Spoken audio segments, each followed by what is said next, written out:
ஆனால் தமிழகத்தில் அடிப்படையில் என்ன தவறாக இருக்கிறது என்பதற்கு ஒரு உதாரணம், ரெட் ஜெயின் மூவி நிறுவனத்தினுடைய புதிய சிஇஓவாக மாண்புமிகு தமிழகத்தினுடைய துணை முதலமைச்சர் உதயநிதி ஸ்டாலின் அவருடைய மகன் இன்பநிதி ஸ்டாலின் அவர்கள் பொறுப்பேற்பதை சுட்டி காட்டுதுங்கண்ணா. இன்னைக்கு பத்திரிகை துறையில் நீங்கள் நின்றுட்டு இருக்கிறீங்கண்ணா. இன்னைக்கு எதற்காக நாம் 9:30 மணிக்கு உங்கள்கிட்ட பேசுகிறோம் அப்படின்னா, உங்களுக்கு மதிப்பு கொடுத்து அந்த 10 கிலோ பேக்கை தூக்கி நீங்கள் வீட்டுக்கு போகிறதுக்கு நைட்டு 11 மணி 3 மணி நேரமாக காத்திருக்கிறீங்க. ஏன்னா நீங்கள் சம்பாதிக்கக்கூடிய 20,000 30,000 40,000 உழைத்து சம்பாதிக்கிறீங்க. ஆனால் ஒரு குடும்பத்தில் எதையும் செய்யாமல் பையன் ஃபுட்பாலுக்காக ஸ்பெயினுக்கு அனுப்பணும், அங்கே போய் ஃபுட்பால் விளையாண்டாரு. அரசியலுக்கு 3 பேரும் சொன்னது தான், ஸ்டாலின் ஐயாவும் சொன்னது நான் அரசியலுக்கு வரமாட்டேன், உதயநிதி சொன்னது அரசியலுக்கு வரமாட்டேன், உதயநிதி அவங்க எனக்கு இன்பநிதி அவங்க சம்பந்தம் இல்லைன்னு சொன்னவங்கள.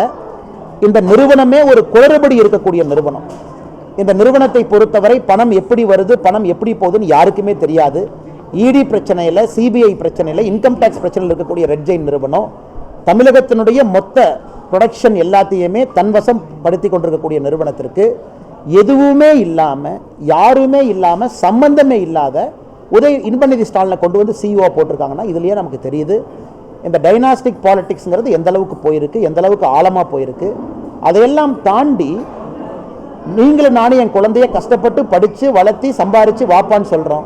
ஆனால் ஆட்சியாளர்களுடைய குழந்தை சுகமாக எதுவும் செய்யாமல் நேரடியாக வந்து உட்கார்றாங்க. அதனால்தான் திரும்ப திரும்ப சொல்லுகின்றோம், அரசியல் மாறணும். அது அவருடைய தனிப்பட்ட விஷயம். பொதுப்படையாக சொல்வது இது தமிழகத்திற்கு அழகல்ல. ஆட்சியாளர்கள் தன்னுடைய குழந்தையை இது போல பேக்டோரில் கொண்டு வருவது அழகல்ல என்பது என்னுடைய தனிப்பட்ட பார்வைங்க.